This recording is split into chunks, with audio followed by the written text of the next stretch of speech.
Hi guys, পুনৰবাৰ স্বাগতম জনাইছো নাজ কিচেন চেনেললৈ। আজি মই লৈ আহিছো এটা নতুন ৰেচিপি। আজি মই লৈ আহিছো এটা পকৰি ৰেচিপি। তো বলকচোন চাম এই টেষ্টি ক্ৰিস্পি পকৰিটো মই কেনেদৰে বনালো চাই লওঁ। এই ৰেচিপিটো বনাবলৈ মই 2 ঘণ্টামান আগতে 1.5 কাপমান মচুৰ দাইল আৰু এমুঠিমান চাউল তিয়াই ৰাখিছিলোঁ। চাউলখিনি মই কিয় দিছোঁ এইখিনি ভিডিঅ'টোৰ মাজত কৈ আছোঁ। আৰু এটা মিডিয়াম সাইজৰ পিয়াজ কাটি লৈছোঁ, 2টামান মান ধনিয়া আৰু 2টামান নৰসিংহৰ পাত লৈ লৈছোঁ।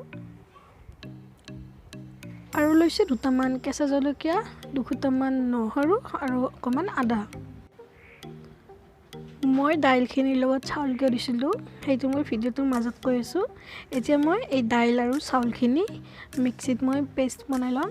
ইয়াতে মই দি দিম আদা নহৰু আৰু জলকীয়া লগতে অকণমান নিমখ।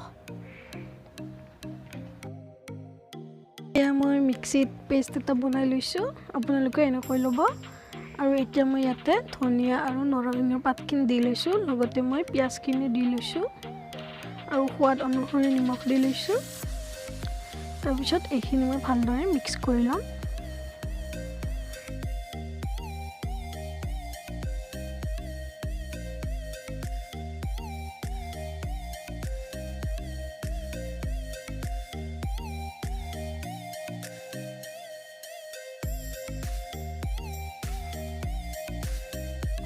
ইয়াতে মই আধা চামুচ হালধি গুড়ি দি লৈছোঁ, লগতে মই আধা চামুচতকৈ অকণমান কম বেকিং পাউডাৰ দি লৈছোঁ। এইটো অপশ্যনেল হয়।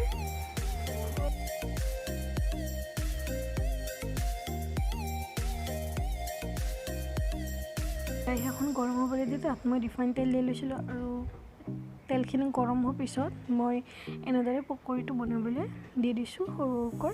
আপোনালোকে নিজৰ সুবিধা অনুসৰি বা নিজৰ পচন্দ অনুসৰি দি ল'ব। মোৰ এনেকৈ ভাল লাগে সেইবোৰ মই এনেকৈ দি লৈছোঁ।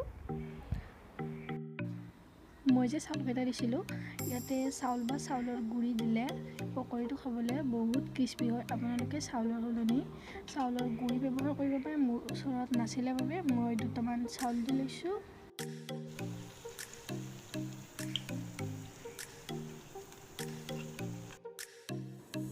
জুইৰ ফ্লেমটো মই ল' টু মিডিয়াম কৰি ৰাখিছোঁ, নহ'লে পকৰিকেইটা জ্বলি যাব পাৰে।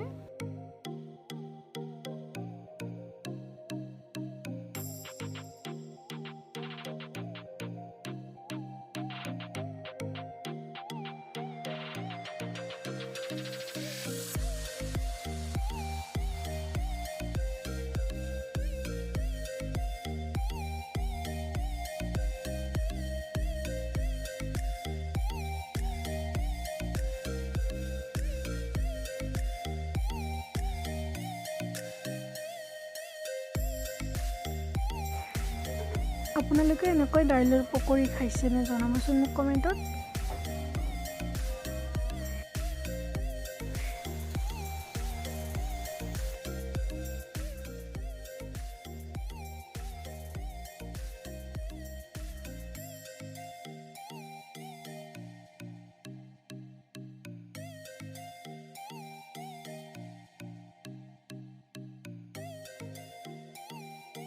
পকৰিকেইটা বনাওঁতে আপোনালোকে জুইৰ ফ্লেমটো ল' টু মিডিয়াম কৰি ৰাখিব।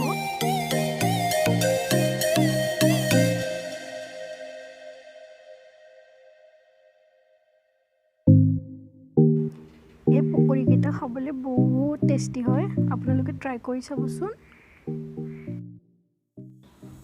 এয়া আমাৰ পকৰি ৰেডি হৈ গ'ল। চাওকচোন দেখিবলৈ কিমান ধুনীয়া হৈছে আৰু খাবলৈ বিৰাট টেষ্টি লাগিছে, ইমান ক্ৰিস্পি হৈছে।